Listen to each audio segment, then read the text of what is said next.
अस्सलामुअलैकुम। मैंने अफ्तारी के लिए ये स्नैक्स बनाए, सबको बहुत ही पसंद आए और सब ने बहुत तारीफ़ की और किसी को भी नहीं पता चला कि मैंने ये कल के बचे हुए गोभी के सालन से बनाए हैं। ये स्नैक्स समोसे कचौरी से ज़्यादा मज़े के बने थे और इनको मैंने बहुत ही आसानी के साथ कम वक्त में बना के तैयार कर लिया था। चलें जल्दी से ये मज़ेदार स्नैक्स बनाना शुरू करते हैं। बिस्मिल्लाहिर्रहमानिर्रहीम। सबसे पहले मैंने एक अंडा और एक बड़े साइज़ का आलू बॉयल कर लिया था और इसको मैंने ग्रेट कर लिया। आप चाहें तो इसको मैश भी कर सकते हैं। तो इस तरह से मैंने अंडे को भी ग्रेट कर लिया और इसके साथ जो मैंने एक आलू बॉयल किया था उसको भी ग्रेट कर लिया। इससे हमारी फिलिंग की लुक बहुत अच्छी आती है। इसके साथ हमारे स्नैक्स के टेस्ट में भी इजाफा होता है और हेल्दी भी बनते हैं। तो इस तरह से आप चाहें तो दोनों चीज़ों को मैश भी कर सकते हैं और ग्रेट भी कर सकते हैं, जैसे आपको आसान लगे। इन दोनों चीज़ों को ग्रेट कर लिया है और ये देखने में बहुत ही अच्छे लग रहे हैं। ना ही इनका पेस्ट बना है और ना ही इनके पीसीज हैं। तो इस तरह से इन दोनों चीज़ों को ग्रेट करने के बाद इसमें हम थोड़े से मसाले शामिल करते हैं। इसमें मैंने थोड़ी सी लाल मिर्च का पाउडर शामिल किया है और साथ थोड़ा सा नमक शामिल किया है और आलू बॉयल करते हुए भी मैंने नमक शामिल किया था और इसके साथ मैंने थोड़ी सी हल्दी शामिल की है और हरा धनिया शामिल किया है। और ये तमाम मसाले आप अपने टेस्ट के मुताबिक कम या ज़्यादा कर सकते हैं। तो इस तरह से हमने तमाम चीज़ों को अच्छी तरह से मिक्स कर लेना है। इन तमाम चीज़ों को मिक्स करने के बाद हमने जो गोभी का सालन रखा हुआ था वो इसमें शामिल कर देना है और इन तमाम चीज़ों को भी हमने अच्छी तरह से मिक्स कर लेना है।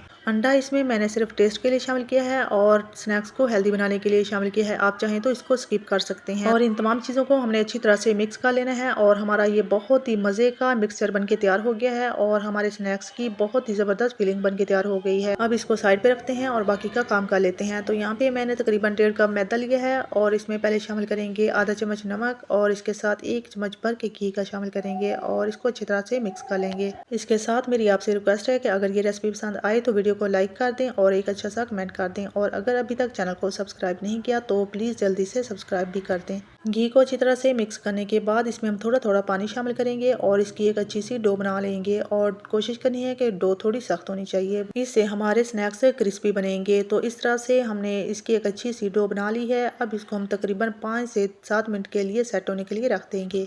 हमारी डो सेट हो चुकी है तो अब हमने इसको इस तरह से लंबाई की शेप में करके छुरी की मदद से कट करके एक जितने इसके पीसेस कर लेने हैं और इनके पीसेस करने के बाद हमने इसकी छोटी छोटी पेड़ियाँ बना लेनी है। इसकी सारी पेड़ियाँ बना के रख लेंगे। इसके बाद हमने इनको बेल लेना है और एक एक करके बेलना है और इनको कोशिश करनी है कि ज़्यादा बारीक बेलें। जितना बारीक बेलेंगे तो हमारे स्नैक्स उतने ही अच्छे बनेंगे। तो इसको मैंने बेल लिया है और इसको बारीक बेला है और इसमें 2 चम्मच भर के मैंने फिलिंग के रख दिए हैं और इसको हम साइडों से इस तरह से पकड़ते हुए फोल्ड करते जाएंगे और इनको इस तरह से फोल्ड करेंगे जिस तरह के मोमोज को करते हैं। आप चाहें तो इसको समोसा शेप में भी बना सकते हैं या फिर कोई और डिजाइन अपनी मर्जी के हिसाब से बना सकते हैं या फिर आप रोल भी बना सकते हैं। जिस तरह से भी बनाएंगे, अगर आपकी फिलिंग मजे की होगी तो आपके स्नैक्स मजे के ही बनेंगे। तो मैंने इसको मोमोज की शेप में फोल्ड किया है जिससे मेरे बच्चे बहुत ही खुश हो गए थे कि हमने मोमोज बनाए हैं। तो इस तरह से हमने पहले सारे स्नैक्स बना लेने हैं और इसके बाद इनको फ्राई करते हैं। इनको फ्राई करने के लिए कढ़ाई में पहले घी या ऑयल शामिल कर लेना है और उसको गर्म होने के बाद इसमें एक एक करके स्नैक्स डाल देना है और इनको मीडियम टू हाई फ्लेम पे फ्राई कर लेना है। थोड़ी देर के बाद नीचे से चेक कर लेना है, अगर इनका कलर गोल्डन हो जाए तो इनकी साइड चेंज कर लेनी है और इस तरह से साइड चेंज करते हुए इनको गोल्डन ब्राउन फ्राई कर लेना है, जिस तरह के हम समोसे फ्राई करते हैं। तो फ्राई करते हुए आपने इनकी साइड भी चेंज करते रहना है और चम्मच भी चलाते रहना है ताकि इनका एक जैसा खूबसूरत कलर आए। तो आप देख सकते हैं कि ये गोल्डन ब्राउन फ्राई हो चुके हैं और बहुत ही खूबसूरत लग रहे हैं। तो